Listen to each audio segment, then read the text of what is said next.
प्रधानमंत्री नरेंद्र मोदी ने आज कोलकाता में लगभग 18,680 करोड़ रुपए की विकास परियोजनाओं का उद्घाटन और शिलान्यास किया। इन परियोजनाओं का उद्देश्य पश्चिम बंगाल और पूरे पूर्वी भारत में बुनियादी ढांचे और कनेक्टिविटी को मजबूत करना है। इस दौरान प्रधानमंत्री ने कहा कि सड़क, रेलवे, बंदरगाह और शिपिंग से जुड़ी ये परियोजनाएं क्षेत्र के आर्थिक विकास को नई गति देंगी। उन्होंने बताया कि पिछले 11 वर्षों में पश्चिम बंगाल में राष्ट्रीय राजमार्गों का तेजी से विस्तार हुआ है, जिससे राज्य में संपर्क व्यवस्था और बेहतर हुई है। प्रधानमंत्री ने रेलवे के आधुनिकीकरण पर भी जोर दिया और कई रेलवे परियोजनाओं को हरी झंडी दिखाई। साथ ही अमृत भारत स्टेशन योजना के तहत पुनः विकसित 6 रेलवे स्टेशनों का उद्घाटन भी किया गया। खड़गपुर मोरग्राम एक्सप्रेसवे और अन्य सड़क परियोजनाओं के शुरू होने से क्षेत्र में व्यापार, उद्योग और आवागमन को बड़ी मजबूती मिलने की उम्मीद है। इसके अलावा पुरुलिया से आनंद विहार के बीच नई एक्सप्रेसवे ट्रेन सेवा को भी हरी झंडी दिखाई गई, जिससे यात्रियों और व्यापार को फायदा मिलेगा। प्रधानमंत्री ने कहा कि बेहतर कनेक्टिविटी और आधुनिक अवसंरचना के जरिए विकसित बंगाल और विकसित भारत के लक्ष्य को और आगे बढ़ाया जा रहा है। देखिए हमारे संवाददाता प्रीति सिंह की रिपोर्ट।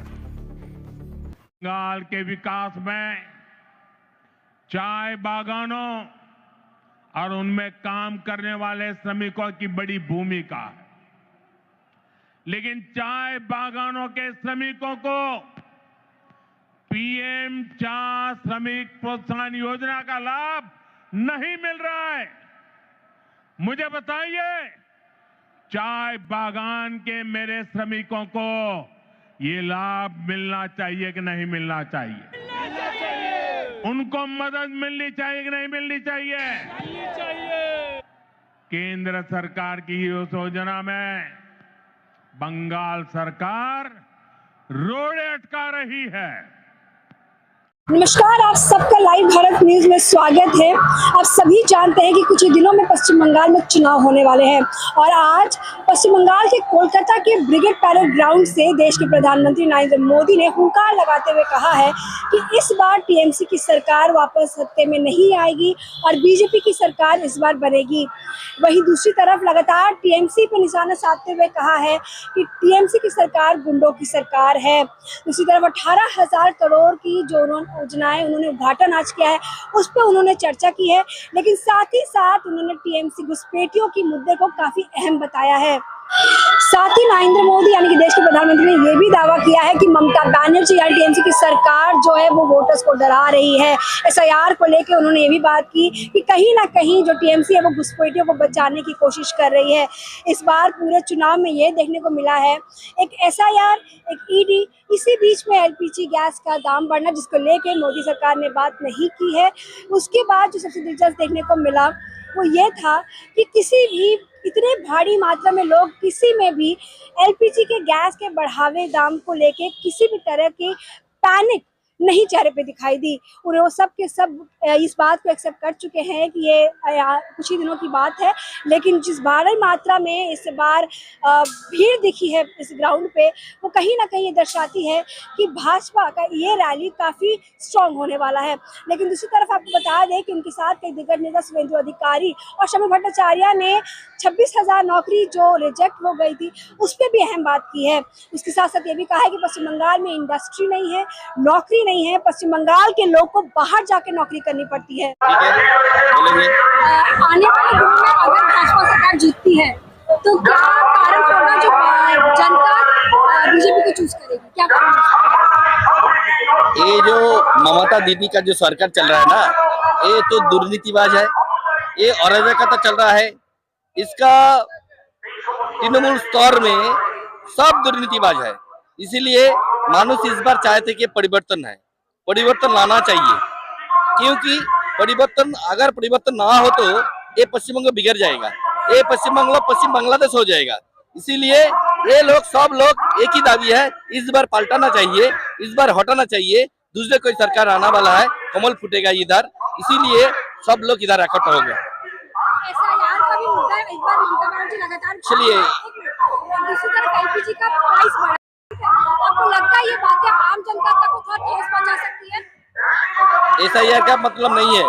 एसआईआर का जो काम है वो निर्वाचन कमीशन का काम है, वो मुझे मालूम नहीं है। लेकिन ये जो हमारा जो बंगला है ना, ये बांग्ला बहुत सारी घुसपैठ इधर है, वो घुसपैठ के हटाने के लिए एसआईआर कम कर रहे हैं, वो निर्वाचन का बात है।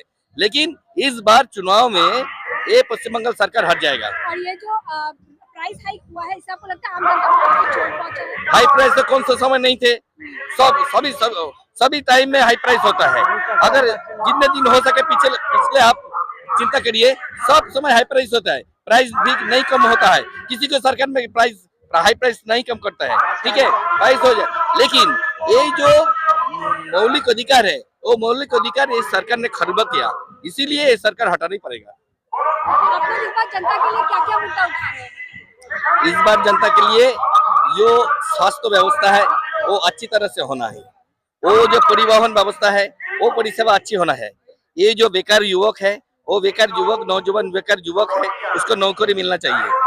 वो जो किसी जो फसल है उसका सही दाम होना चाहिए। ये चारों मुद्दा बहुत बढ़िया है, ये चारों मुद्दा लेके हम छपाएंगे और उसको हटाना है। पहले भी चुनाव से पहले नरेंद्र मोदी पश्चिम बंगाल आ चुके हैं। इस बार आप लोग परिवर्तन यात्रा का एक संकल्प लेकर चल रहे हैं। ममता बनर्जी लगातार एसआईआर को लेकर मुद्दा बनाकर, आप लोग किस तरह का परिवर्तन आने वाले चुनाव में उम्मीद कर रहे हैं? इस बार इस परिवर्तन तो आना ही है बीजेपी का, क्योंकि हर लोग तंग आ गए हैं ममता सरकार से, चाहे वो स्वास्थ्य हो, चाहे वो शिक्षा हो, कुछ भी हो, नारी का मतलब निरापत्ता तो कहीं नहीं है। बहुत ज्यादा मतलब लोग यहाँ नौकरी तो है ही नहीं, एक भी उद्योग नहीं है कहीं, सब लोग परिযায়ী श्रमिक बनते जा रहे हैं, बाहर जाके लोगों को काम करना पड़ा है। ये अगर परिवर्तन नहीं आया तो मुश्किल है, लोगों को काम मिलना, महिलाओं का सुरक्षा, हर चीज में हम लोग पीछे जा रहे हैं। बंगाल को सोनार बांग्ला बनाने के लिए फिर से मोदी जी को यहाँ आना है। जैसे कि बिहार, हमारे नेबर्स स्टेट, आप उड़ीसा पकड़ लो, हर जगह मोदी जी आए हैं तो डबल इंजन का सरकार है, हर चीज अच्छा हो रहा है, चाहे नारी का प्रगति का, चाहे यूथ का नौकरी का, हर जगह परिवर्तन। तो परिवर्तन के लिए हम लोगों को चाहिए मोदी सरकार। आपको लगता है कि एलपीजी का प्राइस जो हाइक हुआ है उससे आम जनता पे असर पड़ेगा? क्योंकि ये एक युद्ध चल रहा है, युद्ध की वजह से ये हो रहा है, ये कुछ दिनों के बाद ठीक हो जाएगा, इसमें कोई प्रॉब्लम नहीं है। जनता के लिए क्या उम्मीद करिए इस बार अगर परिवर्तन आना है तो आम जनता को सबसे पहले क्या सुविधा मिलनी चाहिए? मैं बोलूंगी इस बार अगर मोदी सरकार आए तो नारी लोगों के लिए, स्पेशली महिलाओं के लिए कुछ तो, वो तो अन्नपूर्णा भंडार आ रहा है, साथ ही साथ स्किल डेवलपमेंट के लिए भी बहुत चीज आ रहा है, और युवा के लिए तो है ही, इंडस्ट्री आ जाएगा तो हर चीज, युवा को भी नौकरी, एम्प्लॉयमेंट आ जाएगा, हर चीज में प्रगति हो जाएगा।